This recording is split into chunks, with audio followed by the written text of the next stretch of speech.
Hey gamers, if you like real-time and dice rolling, then you're gonna love the Cuphead fast-rolling dice game. Let's take a look at how this one plays.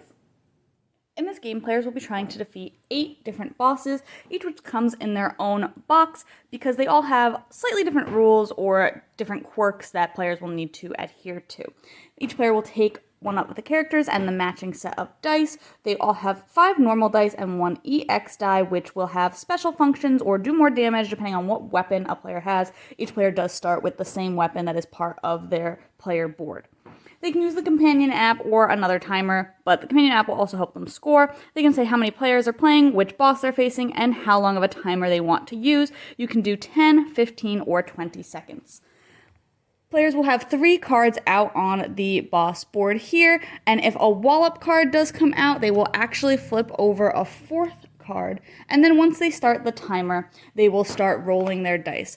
Dice have to be placed in order for each spot has 1 spot for each card, and they have to do the first card before they can do the second card, etc.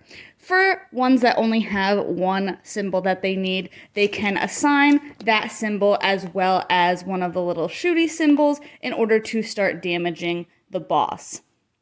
If a card requires 2 symbols, then the player will need both of those symbols in order to block, otherwise they will have to take that damage, and they do only start with 3 health points. If a wallop card is up, players can choose to ignore it as it won't do any damage to them, but if they do assign the correct symbol, they will gain a wallop card, which can have symbols that they can use later on in the game on it, or some of them will also have different abilities or powers. Of course, these are all just symbols, but they can do things like gaining players' parry tokens as well. As they do damage, they will just tick that down for the boss here, and whenever they've done enough damage to KO the boss, they will be able to move on to the next phase. Players work through a few different phases depending on which boss they are facing, and at the end of it, when they do finally knock out the boss, they will gain a few coins, which they can use to buy different upgrades such as weapons or charms, and if they also finish the game by doing certain achievements, they can open up some super art envelopes, which will get them, again, some more upgrades.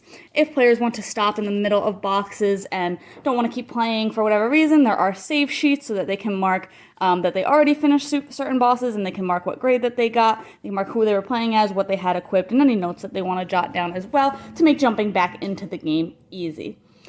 Players will earn less coins if they decide to face bosses again because they have already defeated them once, but that is a good way to just kind of get a couple more coins and go back to get more upgrades.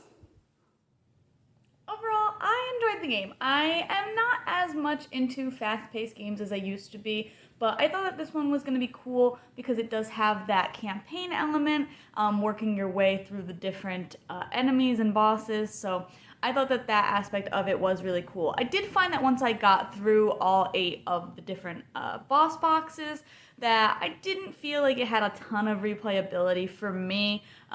Technically, if you replay bosses, you earn less coins and all of that. I guess if you start a brand new game, you could play them all for the first time again to earn those full amount of coins and all of that. But I did think that, like, once I worked my way through all the boxes, I kind of felt like, okay, I accomplished the end of the game. I finished it. It felt very video game-like in that aspect for me, where I was like, okay, I feel like it's done, and that was kind of the end of it for me. But if you really like that fast-paced dice rolling thing, then I can definitely see people going back to it a ton. I really like the save sheets on the game and how easy it is to bring people into the game or have them drop out of the game since everybody has their own save sheet and all of that. And I did like the ability to upgrade your weapons and get charms and all of that to kind of make your characters better as you go into different fights and all of that as well. Like I said, it does have a very cool video game feel to it, just like the original Cuphead games. So I think that that is a really cool aspect of it as well. If you like Cuphead, if you like dice chucking, and if you like really fast gameplay, the longest you can go is 20 seconds for a single game, then you're definitely going to want to check this one out. So take a look at my blog to see my full thoughts and see if this one's for you.